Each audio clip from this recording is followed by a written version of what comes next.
My name's Rafael, you're watching Rock and Roll Garage, and today I'm gonna tell you the crazy story of when a guy pulled a gun on Led Zeppelin in the United States back in the early 70s. But first, please subscribe to the channel, like the video, and leave your comment. Well, the late 60s, early 70s were the peak of Led Zeppelin for sure. I mean, how many incredible albums the band released, and obviously they had a lot of stories to tell about their life on the road. And this is a really crazy one involving that was told by the late legendary drummer John Bonham. And he told this story in an interview with his brother Mick Bonham, who later wrote a book about John. And this is what he said this is a part of the book that is available on Bonham's website. And this is the story that John Bonham said. We enjoy playing. Every gig is important to us in this business. It doesn't matter how big you are. You can't afford to become complacent. If you adopt that attitude, you're dead. That'll never happen to us. There are some bands who tour America as many times as possible, but although we could do this, the result would be that the audience would go along for the sake of going to a concert and not because it's an event. Before long, your prestige goes and you burn yourself out. You must create your own demand.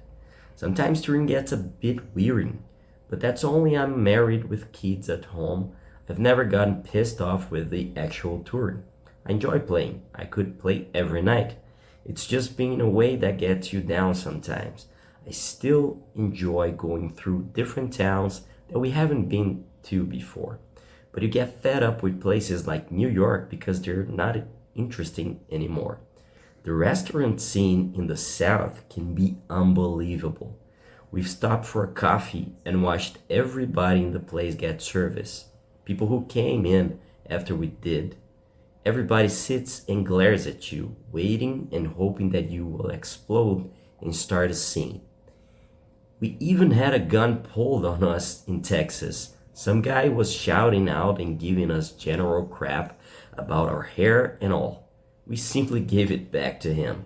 We were leaving the show and the same guy turned up at the door. He pulls out this pistol and he says to us, "You guys gonna do any shouting now? We cleared out of there.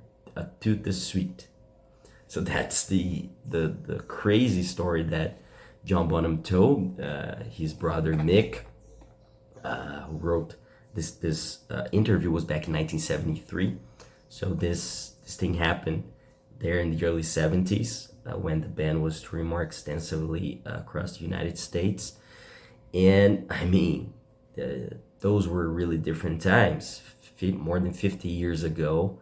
So, and going to a really conservative area and maybe in smaller towns where people were not used to seeing men with long hairs and who were wearing those different clothes like the Led Zeppelin members used to wear back then. So it was quite a shock to them, obviously, and there were some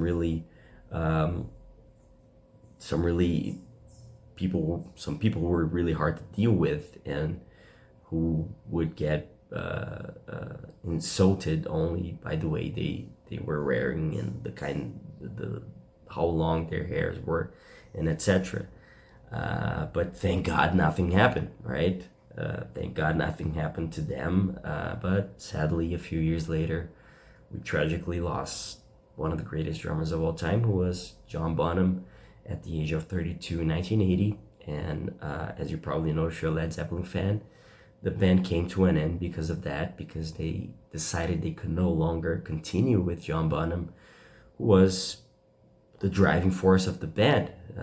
Certainly, I think they were all four, Robert Plant, Jimmy Page, and John Paul Jones, were all equally important for the band. But there's an interesting thing that Tony Iommi, the Black Sabbath guitarist and co-founder, said a few years ago, because he was a great friend of John Bonham. And talking about Led Zeppelin a few years ago, Tony Iommi said that, in his opinion, the the driving force behind Led Zeppelin was John Bonham. And I think so, you know, although John Paul Jones and Jimmy Page were fantastic, and Plant's voice was amazing, and the songwriting, etc., especially from Page and Plant.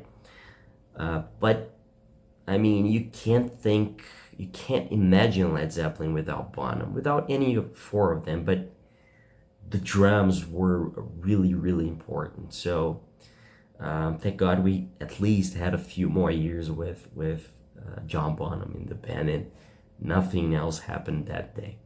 But here's a little interesting rock and roll story from 5 decades ago. I hope you liked the video. If you want to read more, you can go to the description, visit the article I wrote about it. You can find a link to this, to the entire Mick Bonham interview, to the book from where this interview was taken, which these excerpts are available on Bonham's official website. And don't forget to subscribe, like the video, and leave your comment. Thank you for watching, and I see you later.